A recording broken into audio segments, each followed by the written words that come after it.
स्वागत है जी। तुसीं वेख रहे हो पंजाब टीवी ते मैं हाँ रकेश सिंह राणा ते अज असीं गल करांगे एक विशेष टॉपिक ते जिसका नाम है शरद पूर्णिमा।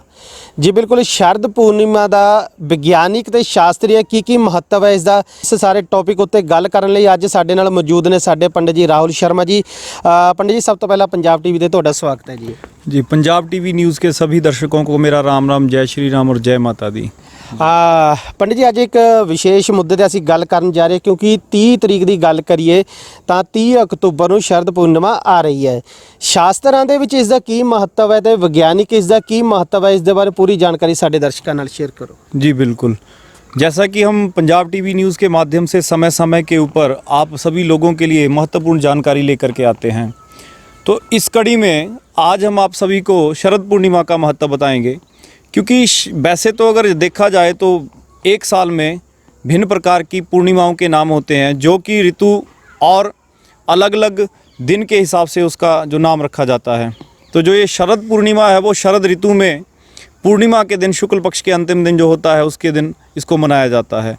और शरद पूर्णिमा इस करके भी विशेष इसका महत्व होता है क्योंकि इसको वैज्ञानिक दृष्टि से और इसको शास्त्रीय दृष्टि से सभी पूर्णिमाओं से अति उत्तम और महत्वपूर्ण माना जाता है। पंडित जी, असीं गल करिए तो शरद पूर्णिमा कदों मनाई जाती है? क्या हर महीने आती है? तो इसका जो मुहूर्त का समय वो की होता है?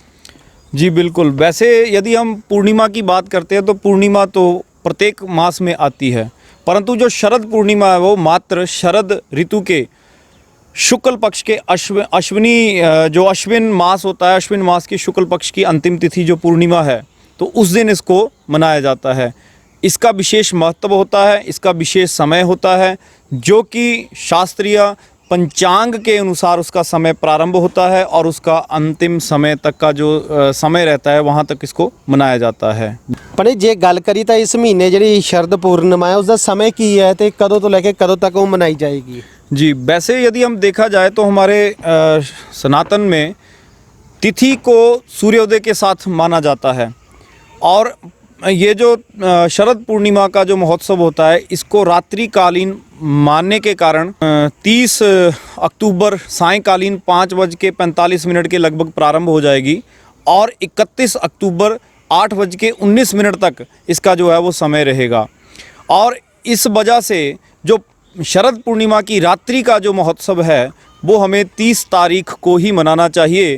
जी बिल्कुल पंडित जी, असीं गल करिए तो किस तरह इसनूं मनाया जाना चाहिए, की करना चाहिए है तो असीं जो इस दिन करते हैं उसका की महत्व है, इस बारे भी थोड़ी जानकारी दो। जी बिल्कुल, शरद पूर्णिमा का जो विशेष महत्व रहता है वो शरद पूर्णिमा के दिन हमें शुद्ध देसी गाय के दूध से खीर बनानी चाहिए और खीर बना करके उसको चंद्रमा की किरणों में बाहर कहीं ढक कर के घर के बाहर ऐसी जगह पर रख देना चाहिए जहाँ पर वो सुरक्षित हो, कि जिससे कोई जहरीला जानवर इत्यादि उसकी पहुँच तक ना पहुँच पाए और वो खीर जो है वो सारी रात तक चंद्रमा की किरणों में स्थापित रहे, विद्यमान रहे। और ऐसा करने से वो जो खीर है वो दिव्य औषधीय तत्वों से युक्त होकर के एक औषधि बन जाती है। और इसकी एक और विशेष महत्ता भी है कि जैसा पुराने समय से पूर्वजों की मान्यता है कि यदि शरद पूर्णिमा के दिन, शरद पूर्णिमा की रात्रि को रात्रिकालीन चंद्रमा की किरणों में किरणों का स्नान करना चाहिए और प्रातःकाल उठ करके जो रात्रि की खीर बनाई होती है उस खीर से प्रातःकाल भगवान को भोग लगा करके प्रातःकाल उस प्रसाद को ग्रहण करना चाहिए, जिसको ग्रहण करने से अनेक प्रकार के रोगों का नाश होता है।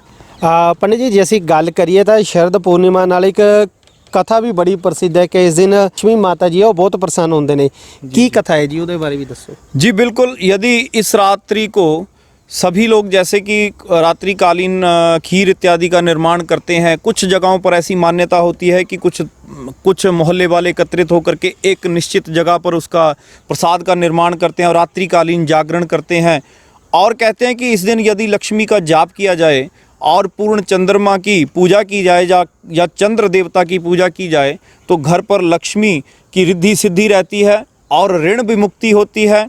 और इस दिन लक्ष्मी का पूजन करने से भी ऋण से भी मुक्ति होती है और घर पर धन धान्य की, पुत्र पौत्रादि की वृद्धि होती है। जी ਜੀ ਪੰਡਿਤ ਜੀ ਅਸੀਂ ਗੱਲ ਕਰੀਏ ਤਾਂ ਇਸ ਦਾ ਜੋ ਵਿਗਿਆਨਿਕ ਮਹੱਤਵ ਹੈ ਉਹ ਕੀ ਹੈ, ਕਿਸ ਤਰ੍ਹਾਂ ਥੋੜੀ ਡਿਟੇਲ 'ਚ ਦੱਸੋ ਸਾਡੇ ਦਰਸ਼ਕਾਂ ਨੂੰ ਕਿ ਜਿਸ ਤਰ੍ਹਾਂ ਖੀਰ ਬਣਾਉਂਦੇ ਆ ਉਸ ਨੂੰ ਖਾਇਆ ਜਾਂਦਾ ਹੈ, ਇਸ ਨੂੰ ਦਵਾਈਆਂ ਦੇ ਰਿਲੇਟਡ ਵੀ ਦੇਖਿਆ ਜਾਂਦਾ ਹੈ ਕਿ ਜੇ ਕਿਸੇ ਨੂੰ ਕੋਈ ਦਵਾਈ ਨਹੀਂ ਲੱਗਦੀ ਇਸ ਦਿਨ ਉਸ ਦਵਾਈ ਦਾ ਸੇਵਨ ਕੀਤਾ ਜਾਵੇ ਤਾਂ ਉਸ ਦਾ ਅਸਰ ਹੋਣਾ ਸ਼ੁਰੂ ਹੋ ਜਾਂਦਾ ਹੈ। ਇਸ ਬਾਰੇ ਕੀ ਕਹਿਣਾ ਚਾਹੋਗੇ? जी बिल्कुल।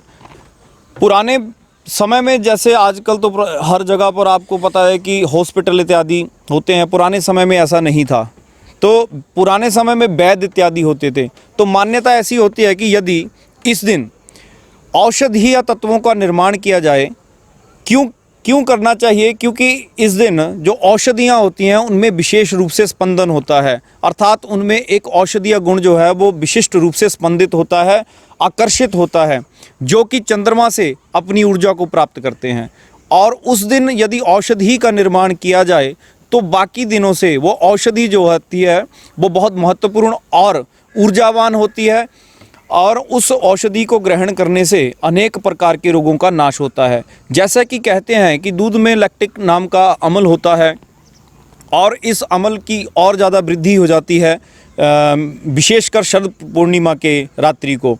तो यदि उस खीर को चंद्रमा की रोशनी में रखा जाए और रखने के बाद प्रातःकाल उसको ग्रहण किया जाए तो अनेक प्रकार के रोग जैसे कि दमा, या किसी को अनेक प्रकार के छाती इत्यादि में कोई प्रॉब्लम है, या कोई अन्य किसी प्रकार का पेट से संबंधित कोई रोग है, तो ऐसे रोगों का नाश करने में इसमें क्षमता होती है।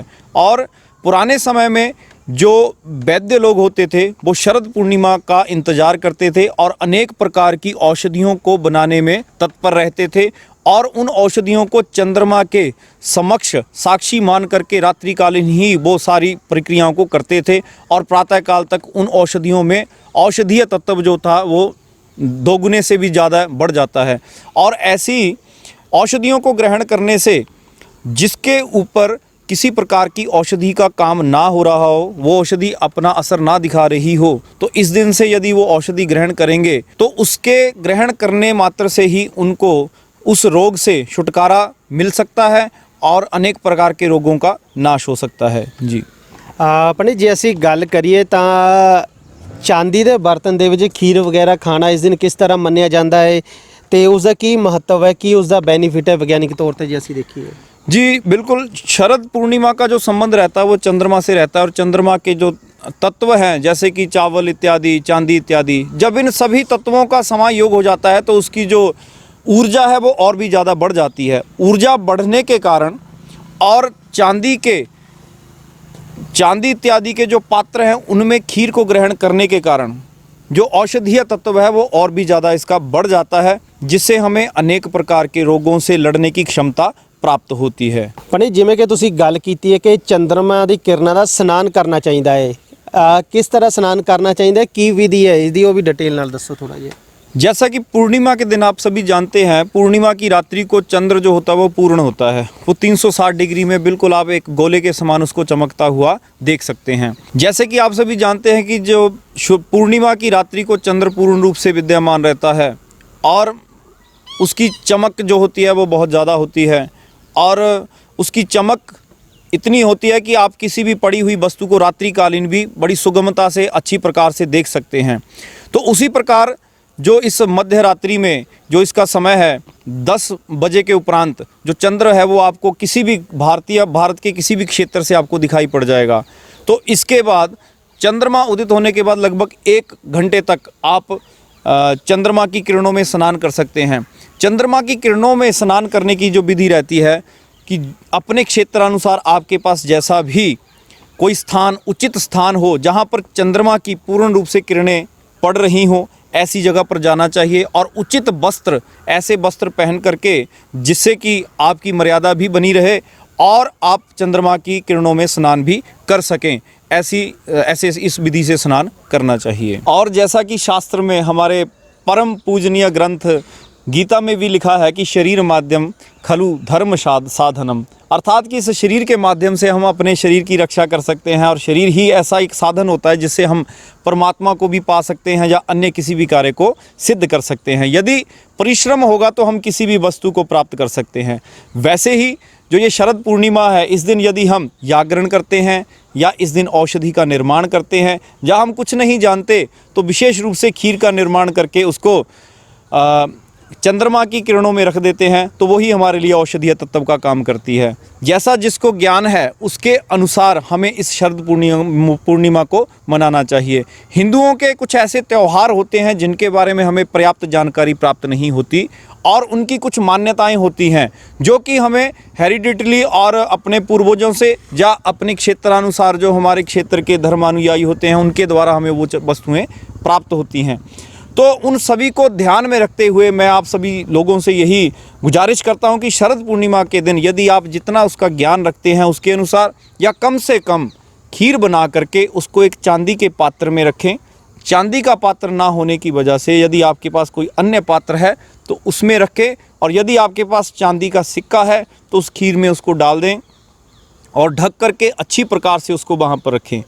और प्रातःकाल उठ करके स्नान करके उस खीर को भगवान जी को भोग लगाने के बाद अपने परिवार में उसको प्रसाद के रूप में ग्रहण करें। यदि आप ऐसा करते हैं तो आप अनेक प्रकार के रोगों से लड़ने की क्षमता को प्राप्त करते हैं, और ऐसा करने से रिद्धि सिद्धि की प्राप्ति होती है, पुत्र पौत्र आदि की प्राप्ति होती है, धन धान्य में समृद्धि होती है। और ये जो शरद पूर्णिमा है वो वर्ष में मात्र एक ही बार आती है, तो सभी को इस पूर्णिमा को, शरद पूर्णिमा को, जो भी इसका विधान है उसके अनुसार इसको मनाना चाहिए।